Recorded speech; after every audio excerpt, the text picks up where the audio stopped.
Welcome to On Top of the Covers, a weekly podcast by Orlove, dedicated to all of you amazing people out there, the creative visionaries, entrepreneurs, artists, makers, disruptors around the world. I always say people pushing limits, pushing boundaries, right? Doing things a lot differently. And every week on our show, we feature very inspirational stories of people contributing to the culture of music in some way, right? How they do it creatively, artistically, personally, professionally. There's no one way to do something, as you guys always hear me talk about. And we really appreciate you being here. I'm Matt Gottesman. I'm the host and the director of the Orlove brands. And for those of you that are a bit newer, you can reach out to us at We Are Orlove on Instagram, weareorlove.com. And you can find me on Instagram at Matt Gottesman. I'm there. We, on all the brands, answer every single text, DM, reply, response. We're on it. Been doing so for nearly a decade. And, we always say music is one of our biggest connectors in the world, right? It's a common bond, and we're opening up all the conversations, not just about the art, but also, its contributors, their missions, the events, the production, anything that you can possibly imagine within that scope of art, right? So we want to show you unconventional ways and different paths to success. So we're going to dive right in. I got another incredible guest today, Max Rantz. He's an event director, MC, and TV host. Since he was young, relentless drive to work with amazing people, pour as much energy into every situation that comes his way, and with an unquenching passion to live life to its fullest and desire to work with amazing individuals. He's gone to over 110 countries around the world. By the way, that beats my 40. So he's on 4 continents. He's represented his country on the rugby pitch at many international age grade levels while gaining scholarships and trophies along the way. His sporting prowess extends to skiing, which he practices religiously and professionally, skipping yachts on every ocean. And with a strong sporting influence on the pitch, Max developed a passion for organizing sporting events. And he worked for World Rugby, formerly International Rugby Board, and the 2012 London Olympic Games and the 2016 Rio Olympic Games. I expect him to invite me to the next ones. And then when he started working for himself, his passion for live entertainment developed, and he moved into a number of new event industries, namely the music and entertainment industries. He's toured with Bon Jovi, Katy Perry, Eminem, Prince, and the Guns N' Roses, to name a few. And at the start of 2020, he was the VIP director for Oprah Winfrey's tour of the US. He's emceed and hosted events all over the world to hundreds of thousands of people. We're going to talk a lot about that, from high-end travel events in Africa to Red Bull events in Europe. And we're going to basically explore what has he learned from touring, being around so many different people, engaging with the audiences, engaging with culture, engaging with connectivity, community, all of that stuff. So Max, thank you so much for being here, man. I really appreciate it. That's an incredible background. Pleasure.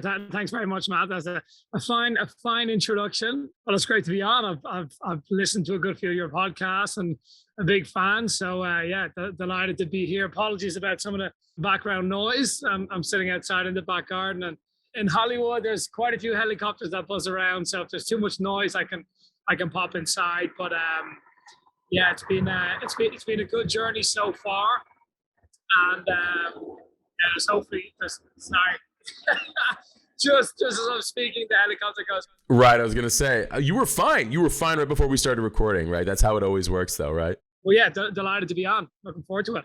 Absolutely, yeah. And I was telling you before the show, we always start off with the rapid fire questions, and then we'll get into your background because I really want to know. And as same with the context for the show, but we always start with the rapid fire questions. It's great to see where people are coming from. We love getting their kind of creative output. And it really connects with the audience as well. It shows us how you think. So without further ado, if you're ready, rapid fire questions. Are you ready? Yeah. All right. So number 1 is, if all music, which I know this is a difficult one for all of you, but if all music is gone and you can save 3 albums and only 3 to listen to for the rest of your life, what would they be? Wow. If all music was gone. Right. That'd be a pretty hectic situation. Well, you said you prefaced it with saying to see where I come from. And I think, God, albums these days, I'm even struggling to try to think of names of albums in current days. But I'd say one of the ones that sits with me that's top of mind from my youth is Kanye West, College Dropout. Not a big fan of who he is these days, but definitely during his golden era, the College Dropout, I grew up on that. Another one that I grew up on that's probably as relevant as it was back then now is Parachutes, Coldplay. Big Coldplay fan. I'm trying to think. I grew up loving, and back when you used to put in an album and listen to the album front to back, there would have been Robbie Williams would have been in there, as well as "Oh" by Damien Rice. I think that would complement my top three of all time. And now these days, it wouldn't be as much albums; it'd be individual songs. But as an album question, it would be those.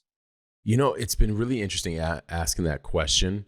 I haven't seen anybody choose an album closer today. I'm not saying anything to the audience about no good albums today, because I actually think there are a few, but it's interesting how there's a lot more reference to, 15, 20 plus years ago, 30 years ago, So just throwing that out there. All good choices, by the way. Great choices. Not that it matters, but I thought I love all three of those choices. Question 2. Name an influential person, living or non-living, that if you could interact with for one day, who would they be? Right? And sometimes people relate this to question 1, but you could pick anybody anytime throughout all of history. Well, I feel like I've met some of my biggest heroes in the music industry, so I won't include some of them. But I'd probably have to say I'll split it living and non-living. I'd say Nelson Mandela, non-living, and then living. Probably touch along the lines of Richard Branson, just from what he's done. I mean, he had a strong background, not as a musician, but with Virgin Music, with developing the music industry from the start. So yeah, I'd go with those two. Both really good choices. I mean, the conversations with either one of them would be pretty insanely epic, for sure. Right? Yeah. Amazing. Okay, question 3. In your opinion, what's the best music-focused film of all time? And when I say music-focused, it can be a documentary, it can be fictitious, it can be, like a series, or just a comedy movie, but or just that it's music-centric. You know what I mean? But music is somehow affiliated at the core of its existence. I might be a little bit biased on this one because I've toured with them a few times now, but I'd say Bohemian Rhapsody by Queen. Ooh. I toured with them before it came out. I toured with them twice, and it just brought back so many amazing memories. I mean, the songs are legendary. They're iconic, and I think the film in itself, especially encompassing Live Aid and how biblical that event was, and coming from the music events industry, I think that encapsulates everything, and that's Bohemian Rhapsody, and I think that came out in 2018, so it's a recent one compared to my album choices. All right, I dig it. So, and then final question: what's an important book, podcast, audible, something that has really helped you navigate your creativity and your passion? Wow. I know, right? There's a lot of podcasts. There's a lot of great books out there too. There really are. Do you know what? I'm gonna go with a YouTube series.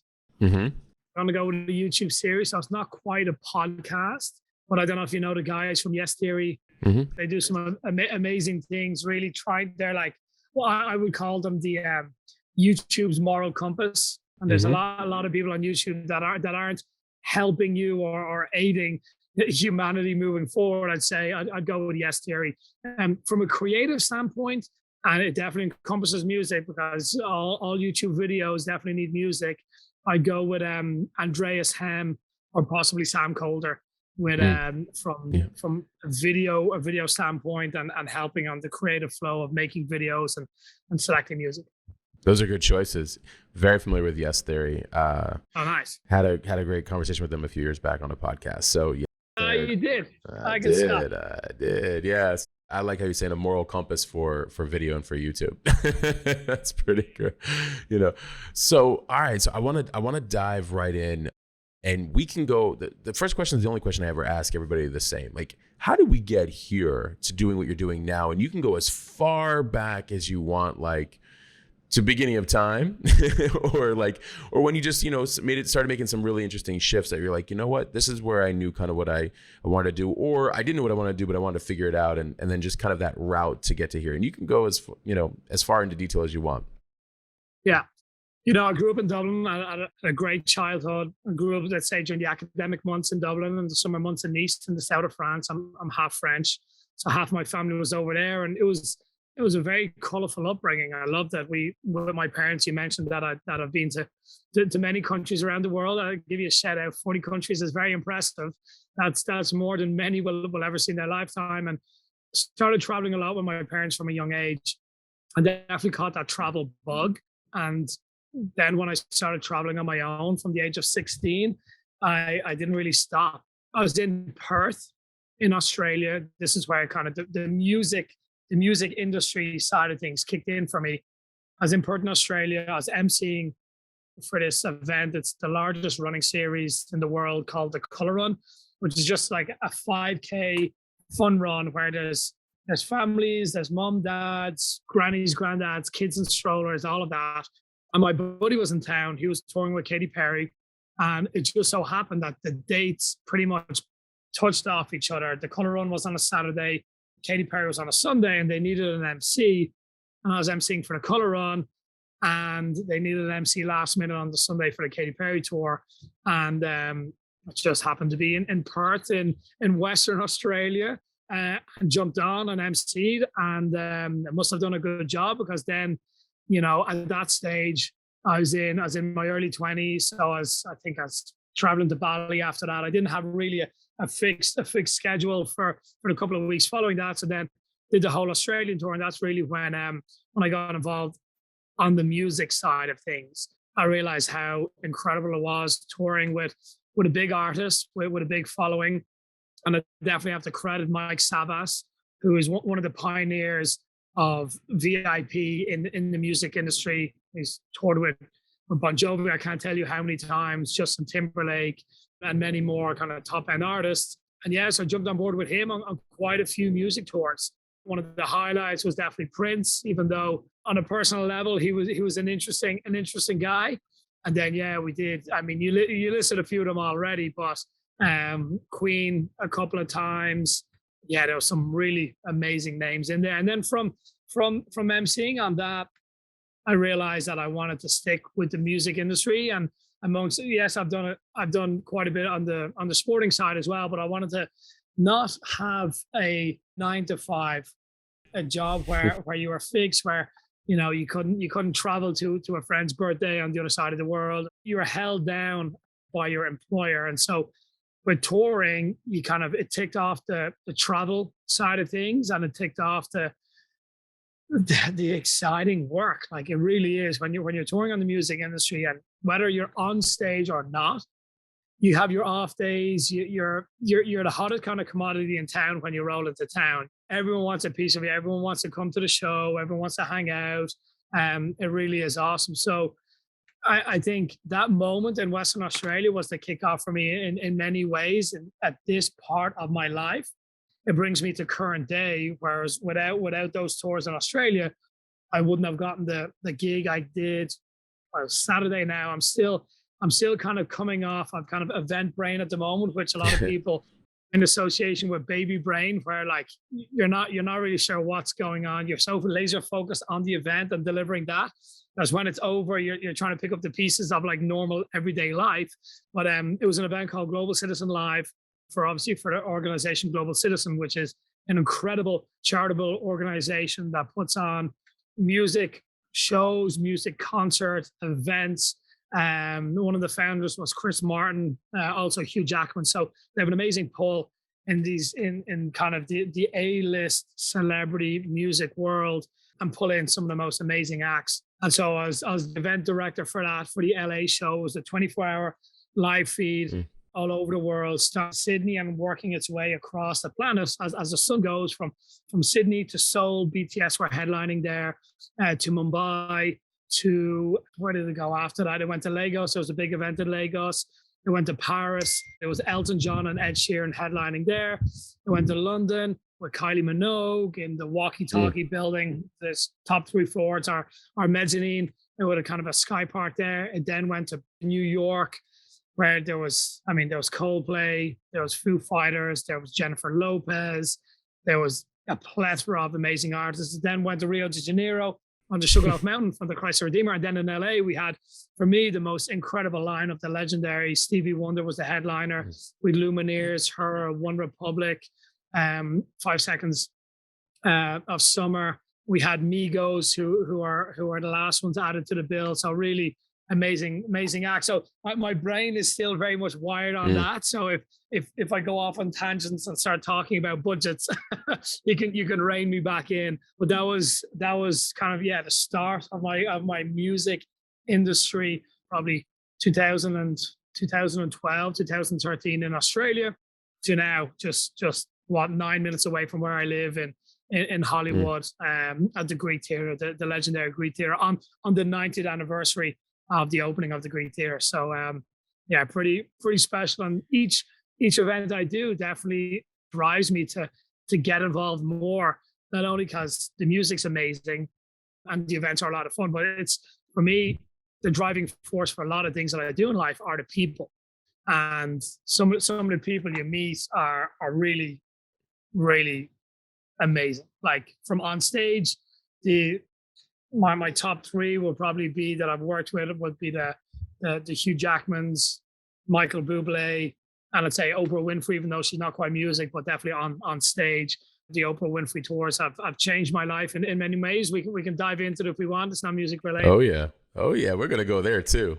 Okay, good stuff. But then off stage, you're nothing without the people that surround you, and so if you're a good person, you usually have amazing people around you. So the people that I've met on the Oprah tour, on the Hugh Jackman tour, have really been highlights in my life, and some of the best people that I've ever had the privilege to hang around and call good friends today. First of all, that's massive when you were describing the 24-hour show this last Saturday. That's huge. When you were mentioning all the cities and all of the people and all of the artists. And I have to, and Matt, sorry, I should preface that. The reason that this 24-hour, that Global Citizen Live happened, was for two reasons. Was to defend the planet. There's an awful lot going on these days that are counterproductive to the planet. So the goal is to plant 1 trillion trees. There was a colossal amount on stage that was promised, that was announced in the form of CEOs and the form of dignitaries. The French president, the European president were all on stage in Paris. So it's defend the planet and end poverty. So those were the two main through lines. And it was a resounding success. $1.1 billion were raised on the day worldwide. So I feel very, very lucky to have been a part of it. That's incredible. And may it go to beautiful, good use too. We have some rebuilding there. One of the things I was going to ask you, I feel like with events, like especially in your position, it's a massive undertaking. So first of all, a lot of credit to you for that, because I feel like most people, they see the end result with an event, and the behind the scenes and the putting it together and it all coming together the way it needs to is some of the most intense work I have ever seen, or at least been witness to some people. And so the fact that you run into that and like, oh, I got this, let's do this. How has that been? Or is it just part of kind of that natural calling for you, like where I can see all the things and I can make all these things happen and all the people come together, and it's just a matrix in your head? Like how is that? I'm basically complimenting you in a lot of ways, because it's not an easy thing, especially the magnitude as they get bigger and bigger, or even on some small ones, but multi-location, whatever, it's no easy feat. So how has it been for you? It's been an absolute honor to be able to fall into this line of work. I know it's a line of work that so many people will give their left arm to be involved in. It really is who you know, not what you know in this world.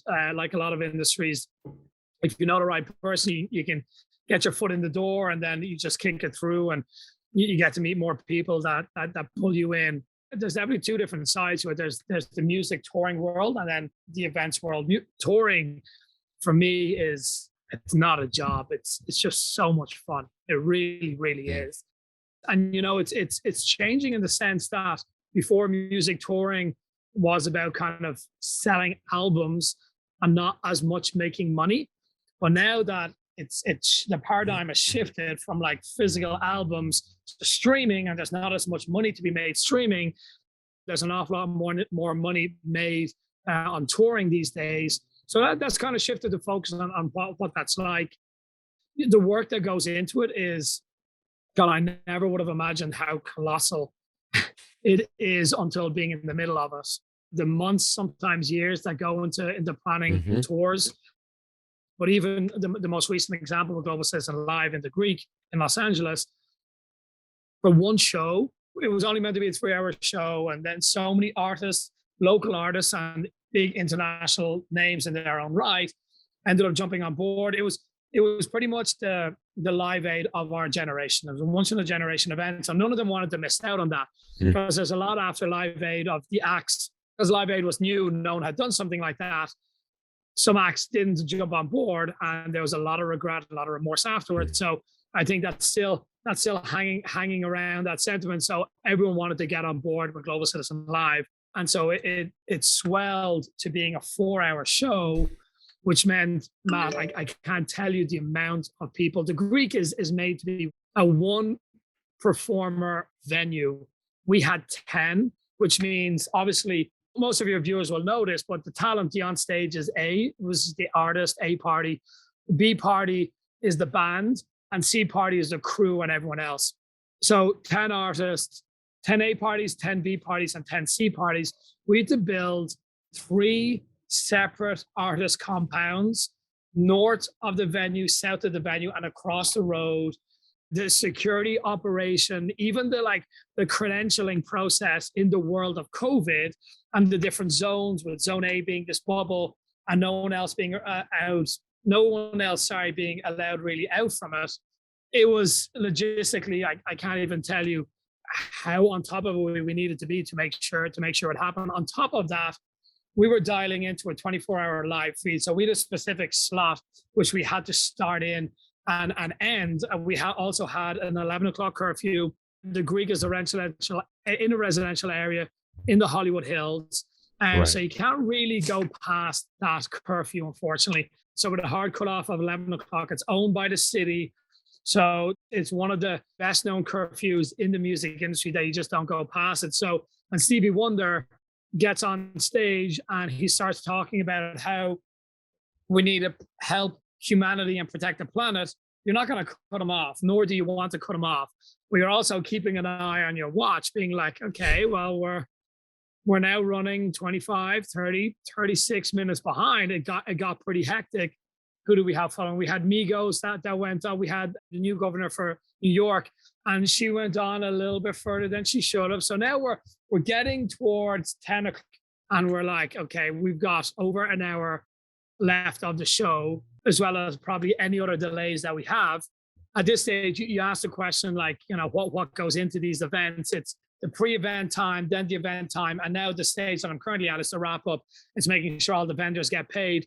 Pre-event time, we had for this once-off show, we probably had about 220 staff involved. And then there's all the artists, then there's all the artist crew. So it was crazy. But to finish the story I started off with, I spoke to the GM of the venue with the city, with my head of security, and we were sitting there saying, listen, there's these amount of songs, this is the set list that's left. These artists, and I won't name which ones, but that are infamous for going over and making a point of it. So we have to take that into account. And then there's Stevie, who's coming on at the very end, who brings out everyone back onto stage and does a big sing-along. And so we're probably going to run over. And so then we're talking about, they have the right to cut off the sound, cut off power, which would have been an absolute disaster, and delivery and the legacy of this event, it just wouldn't have worked well. So we can't do that. So do we have to cut songs from artists that are coming up before the Stevie finale, which no one wants to do? And these artists would not want to happen either, because they want as much prime time as they can in this historic event. So it got pretty hectic in that sense, like the conversations that we're having. Everyone was on the same page. Everyone wanted the best event ever. Even the Greek, which is a legendary venue, they wanted, the best name and this event to deliver as well as it could. So we finally we cut off some certain elements of the show, some certain pieces that we were showing from the Rio event. We had a piece from Antarctic and the International Space Station as well, which I don't think has ever happened, which we had to shorten, but we finally got it down. And they gave us a couple of extra minutes towards the end once we passed 11. But Matt, probably the most hectic time of the night was when after Stevie Wonder had finished, all the artists, these huge names are standing behind them. The crowd is giving them a standing ovation and they start chanting one more song. And I'm like, if we go one more song, we would have been charged probably $80,000 in curfew fines. It just would have hit my back end budget and just would have been an absolute disaster. So as I hear the crowd chanting one more song, I am sprinting down the aisles. Sophia Morris, Stevie Wonder's daughter, who I've become friendly with because she was working on the show, she was holding his hand to help him up out of his seat. And I'm like dialing in on her eyes, telling her to cut no more, we're done. She catches my eye and I can see her kind of tugging on his arm, giving him the sign that we are done. And he left the stage and we didn't have to go too much over a curfew or pay a fine. So that was a nice ending. That was I'm gonna go inside as I found my battery for my laptop in the lead up to this event has not been too great. So I'm gonna go inside and plug in so we don't get cut off. I mean, that's what I'm saying. There's the pre-planning and then there's the execution of it all happening to the plan, which what do we know about people? What do we know about life? What do we know about, events and experiences that there's always something, so, but we're always prepared for it one way or another. But I can only imagine you in that moment, like just the kind of also the sigh of relief of and I'm done. That's it. Just to get to that ending, right? I couldn't believe it that we'd gotten there, that the event went as it did. And I definitely recommend checking it out on YouTube. Most obviously the 24-hour feed isn't on YouTube, but it was broadcast live. And there's quite a bit. If you go to the Global Citizen YouTube page, most of it will sit there. I'm jumping in now as I'm finding all the accreditations as well. So yeah, still very much on event mode right now, and that's why I went outside because a bit of a mess inside, but the battery was catching up on me. Oh no! Thank you for sharing all that too. And I'm glad we got you. I guess really rightly timed. This would not have worked a week or two before. 100%, Matt. I mean, we've been talking about jumping on and having a chat together for a while now. And when I looked at the dates, I'm like, this falls in perfectly. Apart from my event brain just being so scattered and trying to pick up the pieces left, right, and center, it's perfect timing. Yeah, for sure. It's incredible to manage the amount of people and staff and audiences and art and music and staging. And I mean, it's a lot. And what I'm appreciating out of you is you genuinely love this. For me, I always appreciate anybody that genuinely loves to do things that, so many people will think is a sexy job. And it is in some ways, but they don't know half the stuff that goes into this stuff. And then they learn oh, wow, there's a lot that's to it. There's some of the most work you will ever do in just this one event alone. And you're doing them year after year after year. So I give you a lot of credit, man. A lot of credit. I appreciate that. Well, here, Matt, let me, to show you the work. Here we go. So I don't know if you can see this, but this is, let me see, I'll open it the right way. This just shows you an example, the kind of the staff list, which is 20 pages long. You can't really see it there, but the whole rundown is pretty much, and this is for one show, and these are big, thick pages, and each one has kind of quite a bit on it. So it's it was it's nice to get on the far side of it. The relief, especially when you're the event director for it, is pretty huge.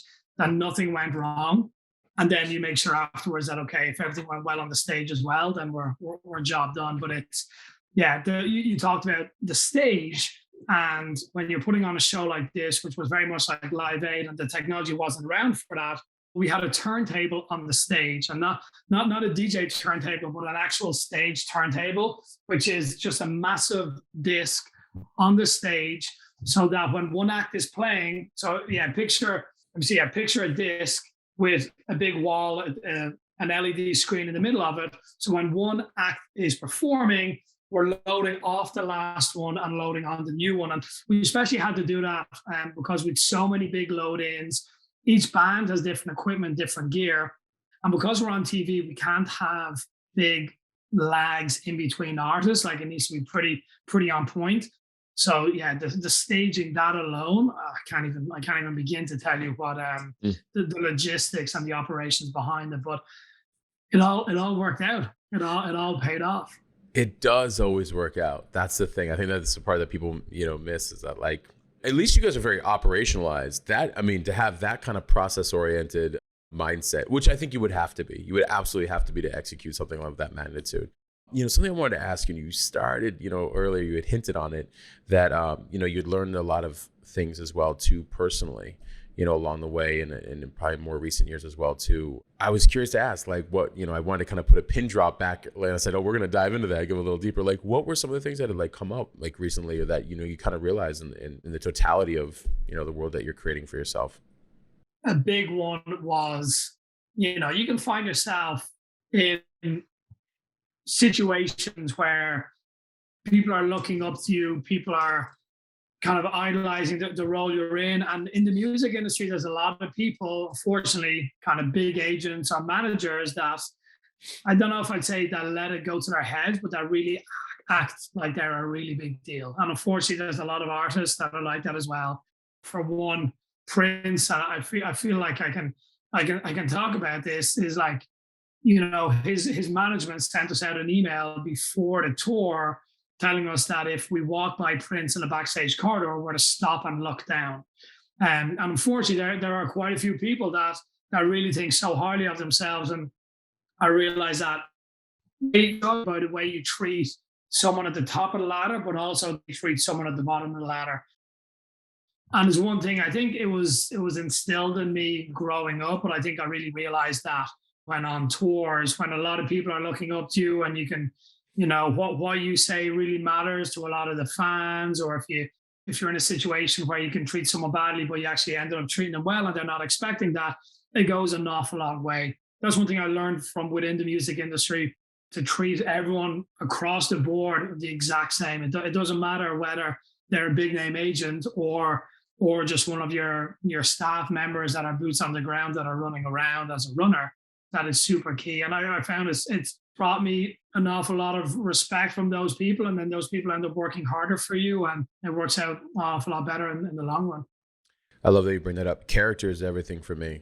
I don't care how big somebody is. I care about your character. I care about how you treat people. And, the thing too is that everybody is a superstar in the world in which they live. So it's like, yeah, if a superstar, rock star is just visibly known for their music.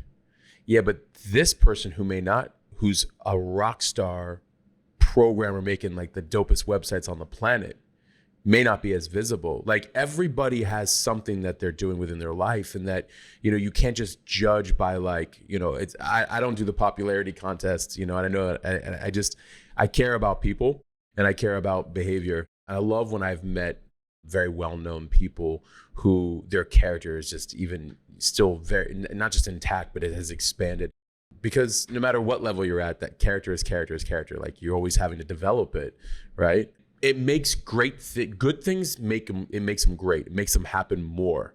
And it makes them happen better. Like you said, it's like people, when you're treated well and there's give and take with respect, like, so much more can happen. But if there's friction and resistance, we start to make mistakes that we wouldn't have made out of trying to please, or out of trying to, like, or come out of our lane, come out of our frequency, come out of, like, we almost kill the very essence of what we're here for to try to do in the first place, right? Yeah, no, 100% for sure. Yeah, out of nerves and fears as to how someone will react. Yeah, no, I completely agree. Like, the two big names that stand out in my head that I've toured with, that are kind beyond their name and regardless of who they are, and they just so happen to be top of their fields in the entertainment world, are Hugh Jackman and Oprah Winfrey. Both of them are just incredibly kind, incredibly nice, and that I've always been struck by, like, why are you being so kind? Like, you don't need to, you just come off the stage, you've been on stage for like the first time I toured with Oprah, the first show was in Melbourne in the Rod Laver Arena. And she had just been on stage for an hour and 40 minutes, didn't pause, didn't break, not even for a glass of water. And I'm in the loading dock and I'm getting my staff to sort it. It was the first time we had those trucks. So like to make sure everything was going in the right ones. And I get a call on the radio saying, come to catering. I'm like, I ignored it because I was like, are you joking me? These trucks need to get out of here. We need to get to the next venue. Because every minute you're over is just extra money, it's extra time. Time is money, as the expression goes. And I get another call saying, come to catering. I'm like, are you joking me? Like, we're getting these trucks. I come to catering. I'm like, okay, like, it must be serious. And I come to catering and they'd redone catering. They'd like jazzed it up. Oprah walks in and she just wanted to meet all the management that is going to be on tour with her. And just so she can meet them, they can meet her, and there can be a bit of a rapport built up from the very start. And she went around, she spent 10, 15 minutes with each person chatting away.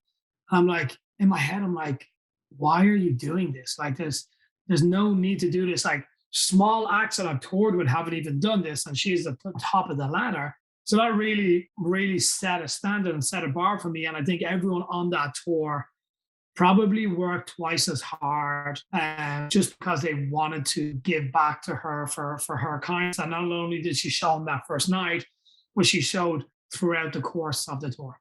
The funny thing is like you're around so many people that are also working for the benefit of you, you know? So you like, you want to have them feel good about the job that they're doing. And like mistakes are normal.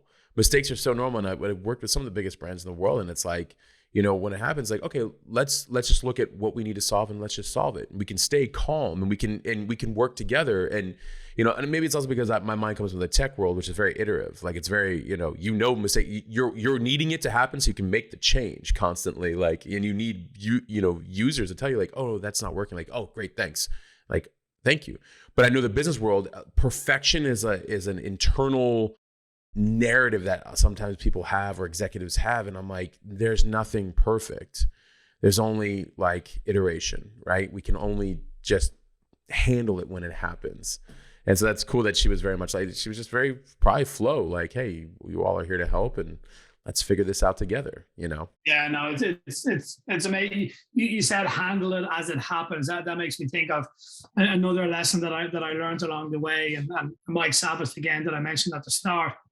You know, in the music industry, in live events, like, you know, excuse the expression, but shit happens. And it's all about how you react to it.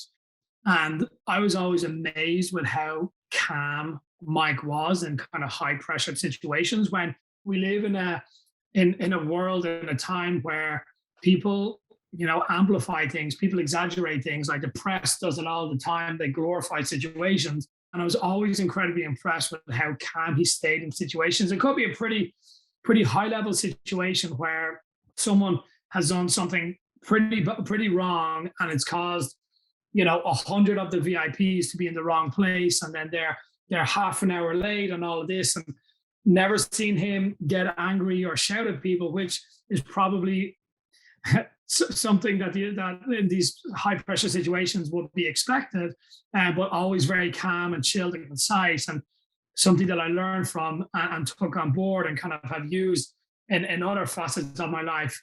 Most situations, you don't need to freak out and lose your mind over something. That if you just take a minute, pause, and the best example is when a manager comes running up to you and there's something pretty bad going on and he's freaking out, and instead of you freaking out and the optics of you sprinting through the corridors, you know, you take it calmly, you talk under your breath and you just walk along like nothing else is happening.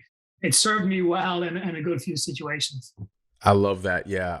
I was doing a live with somebody last year, and this woman, this young entrepreneur was saying, she's like, people always surprise me. And I said, oh, they never surprise me. She's like, how can you say that? She's like, they'll do things unexpected all the time. And I said, yeah, that's it. I know that can happen. And she's like, well, what do you mean? I'm like, well, if you can solidify yourself at your core, you're always kind of prepared one way or another when like things happen. so that way you're not freaking out in chaos. You're kind of like, yeah, I mean, I can see how that could have happened. And the more solid you are in just working on yourself, the more you're able to kind of just step in, lean into it, and like, all right, here's what we're going to do. You're able to stay grounded through the process and actually just make it shift. And I think it's when people have high expectations of nothing will go wrong. And I'm like, ooh, I wouldn't ever count for nothing going wrong. It's like, count on things, always expect the unexpected. Things always go always expect the unexpected. We had a show, it was Guns N' Roses in Wellington in New Zealand. We were loading in the stage and there was something like 100-mile-an-hour winds and we couldn't load in the stage. And we're like, okay, like it's meant to drown out, the wind's meant to go. Like, okay, will we be able to load it in? What kind of runway do we need to make that happen? We'll be fine. Everyone's like, okay, the wind's dropping, we'll be fine. We're like, okay, well, like the weather forecast could be wrong again. Like we need to pay attention to that. And then the next day it's raining so hard. Yeah, there always needs to be a plan B, plan C, plan D. Like even for the Greek, the Global Citizen Live show, we had a plan B that if there was a mudslide in the hill behind us, where we would move the show to. So yeah, pretty important to prep for those situations, even though there's like a 0.001% chance of it. You find yourself, you happen to be on the wrong side of the odds, and yeah, you'll kick yourself not being prepared. Right? Yeah, I'm always prepared. There's a plan B, C, D, all the way to Z. Maybe we'll go through the numbers. but what's the expression? Hope for the best, prepared for the worst, right? And to be fluid enough and freeing enough to know that nothing is perfect. And so we'll handle it. If something comes up, we'll handle it. We'll figure it out, What else do you think you've learned, especially from, the music industry? Yeah, okay, so character is definitely a big one. We're dealing with a lot of art and creativity, which has a lot of emotion and expression. Have there been other interesting lessons that you've learned, either from the business side of it has taught you, or from even just the interconnected and the relationships that you've cultivated? Or has there been like somebody in particular who is like, what, that was genius advice. Like, thank you for giving that, Yeah, for sure. I think, and I won't bring up any more Oprah stories after this, but definitely we were in ANZ Stadium in Sydney this time. And there was fans arriving that were just in floods of tears. They like pretty much crediting Oprah with raising them through the Oprah show, through the TV screen. And so they were just in floods of tears that it was finally their moment to witness the legend that was Oprah. And so we had a bit of a sound check kind of VIP situation where we'd bring people into the sound check, they'd enjoy it, and then we'd bring them to a VIP function. And the staff that were working with me were new for that show. So they were like, how is she? Like, is she amazing? All of this. And I was like, have you had an Oprah moment? I'm like, guys, like, focus on your work, like, chill out a little bit. So anyway, I bring in the first group of people and sit them in the front row when Oprah comes out. And she asked the audience to ask some questions. And an audience member asked her, what's your biggest fear? And as I'm walking out, I'm not paying too much attention to what's happening on stage. I'm focusing on getting the people in there. And I just hear her say, well, and usually you expect arachnophobia, being claustrophobic, the fear of heights, all that kind of stuff. And Oprah comes out with the fear of wasting time. Yes. I stopped dead in my tracks and I'm like, damn it. I was listening to her for like all of like a minute and a half. And just like that, she's dropped some wisdom that will probably stay with me for the rest of my life. And it has. That was like 7 years ago now. And there's quite a few situations that I've gone through that I've asked myself, is this of benefit to me? Yes. In being a human moving forward in my career or whatever the case may be, is this wasting time? Is it of benefit? And a lot of the times I think before even learning that, before hearing her say that, I would have gone with the opposite. But having kind of put that equation, put that situation through the phrase, "Is this wasting time?" I come out with a different outcome on the far end, and I thought that was brilliant and it was genius, and I've used it. I've used it ever since. So I think that was a big moment for me for sure.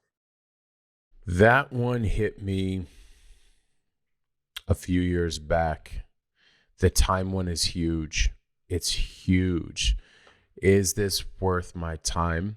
Is this bringing me closer to where I need to be going and the people I should be around and the energy and the, life that I can feel intuitively I'm building? Or is it taking me away? And I recently heard a really great quote of who said you had an extra time to give away. Like it was a young student. He was a spiritual student. He was saying it's like he called it stealing time from God, or source, universe, but like stealing time from God. Like, who said you had extra time to give away? Like, you're here for your journey, and like really thinking about how do we use our time.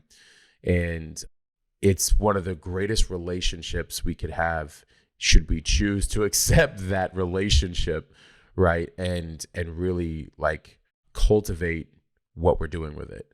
And we don't realize until we actually audit it. So a few years back, I actually audited it, and I'm like, I have more time than I thought, and I'm wasting a shit ton of time of it.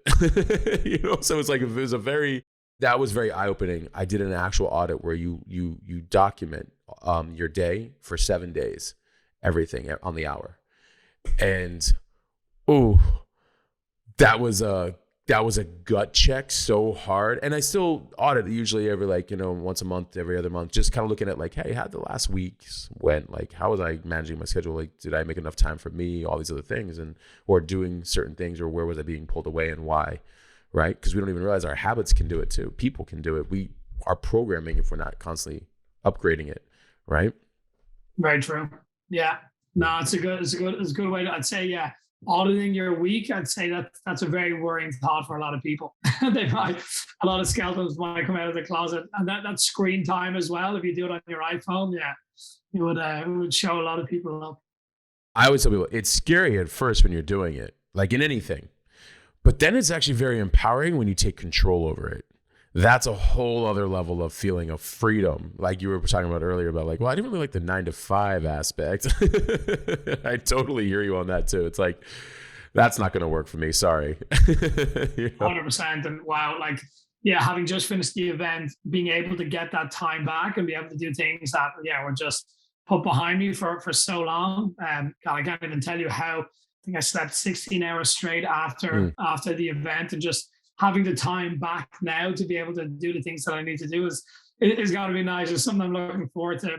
My week audit last week to my week audit this week, completely different story. Right. I was doing the numbers, doing a debrief with the team over Zoom, with the team from all over the world. So there was like 100 people on that did all the events worldwide. We did it by numbers. And I hit I think it was 32,000 steps that one day on the Saturday during the event. I was like, that was pretty good. I won't need to go to the gym that day, that's for sure. Wow. Yeah. But with freedom comes responsibility. So when people say like, I don't want a 9 to 5, I'm like, just understand that it will take us some time to figure out how you utilize your day and the amount of time that you spend, and what's for you, what's for others, what's for the business, what's for, it's a journey. It's a journey, right? It's an absolute journey for sure. This is incredible. What do you have coming up next? Like, do you have some other events coming up? There's a couple of events that I haven't put pen to paper yet. So I'm just still waiting to see if they land. Obviously with the pandemic, there wasn't an awful lot of events going on, and there wasn't any music touring going on. So I think a lot of friends in the music industry have been hit pretty hard by it. So quite a few have looked at other industries to kind of get them by while there was this lull, this downtime. But it's still not fully over. We had a Guns N' Roses tour in Australia and New Zealand this November and December, which is now being postponed once again because of the resurgence of the Delta variant in Australia. I myself, during this time, kind of Started, bought a Sprinter van, started driving around the US and that, bought a couple more. And so building out a kind of a Sprinter van rental company in LA to kind of get me through any of these lull times with my partner. But now that things are coming back, going to be on tour with Genesis in the US and Canada, which is going to be fun.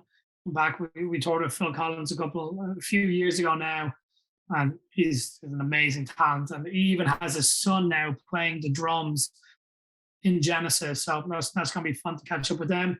So that's on this end of the year. I'm producing a sailing event in the Seychelles over New Year's, and then the rest we'll see how everything falls after that. That's incredible. That's absolutely incredible. At least you get a little bit of downtime for the for the moment. And then where can everybody find out about you, your work, keep up with you online, stay up for like any of the next events, whether they're going to be in any of the areas that you're having them in? What's like the best way they can find you? Yeah, for sure. So probably Instagram, live to the max is my Instagram handle. I love it. I haven't been too active on YouTube recently, but I can't tell you, Matt, the amount of hard drives that I have stocked up of footage that needs to be edited. So I'm probably going to hire, if there are any good video editors out there, hit me up, because I need to hire a video editor to plug out some of that. But yeah, predominantly YouTube, Instagram. Need to fire off the LinkedIn again now that the pandemic is starting to come to an end, and events are coming back online. So yeah, but DMs on Instagram is the best way to find me and see what I've been up to. Yeah, I'm the same way here. For everybody that's watching, that right here, live to the max on Insta.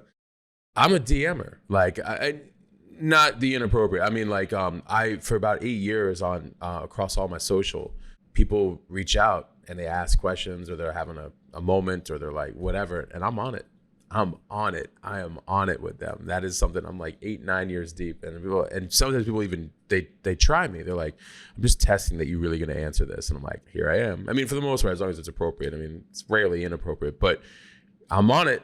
We're constantly cultivating community, right? I think that's what we're really here to do in any of our work and in the world in which we're inhabiting, right? So for sure, and man, I'm completely with you on that. You know, a lot of people give out a lot about social media. For me, it's helped me grow into where I am today with developing the network of people around me that would not have happened. Like, you can reach someone on the other side of the world just as easily like that as you can someone next door. So some of my best friends I've ended up meeting through Instagram. I met all the Yes Theory boys and ended up helping them produce some of their long form documentaries, because we got connected on it. We didn't even get connected on Instagram. I saw one of them followed me, and then I followed back. We ended up chatting, and we became very, very close friends. So it's pretty key for sure. I think it's a very important point that you bring up, because social has its, tough side of it, and it can be really heavily misused. And then it's got these type of things right there. I've met some of the greatest people online. Some of my closest friends came from meeting them on Instagram first, online, and then sometimes even taking a couple years before even meeting in person, but constantly talking, Zooming, like because of DMing, going back and forth on stuff, because this is energy. There's energy here. And what we put out, we're also going to be attracting. And then as we kind of connect, or like you said, like network, or you meet at something, and then they kind of check out your work and like, I like how you're doing this and that. And like, oh, I was looking at some stuff. You were doing this on this project. That's really interesting. Like, I would love to learn more. You start to just get to know each other in each other's space. And it can really turn into amazing business and relationships and partnerships and all kinds of things. So thank you for bringing that up, because I want people to know that, like, oh, when you manage it right, helpfully, it's an incredible tool when you manage it right. Yeah, through like keeping relationships going with people that are far away, but also networking. Yes, you can't really beat it. You really can't. Speaking of YouTube, Matt, I want to check out. There's one video that I think you, being a music lover, will enjoy. Yes. And a little bit silly, a little bit of fun, but there's a video I pushed out a couple of years ago now. It's when I had a soundbox speaker. Do you know what soundbox is? Uh-huh. Yeah, so soundbox is this big ass speaker. It's the world's Yep. most powerful battery powered speaker. And I brought one up onto Lion's Head Mountain and did a one song only dance party on top of the mountain. This is in Cape Town, but it's a bit of fun, and it's along the music theme of this podcast. So make sure to check that out. Yeah, well, so what's the best way, if I were YouTubing that, what should I search for? Or just go to I'll just go to your channel. Yeah, go to my channel. I'm trying to get the title, the thumbnail.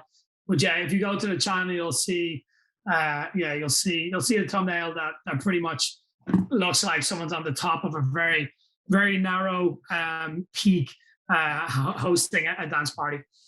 That's incredible, man. I will, and then I'll text you afterwards what I thought. So you got it. Yeah. Sit tight. Epic Sunrise Party Cape Town is what it's called.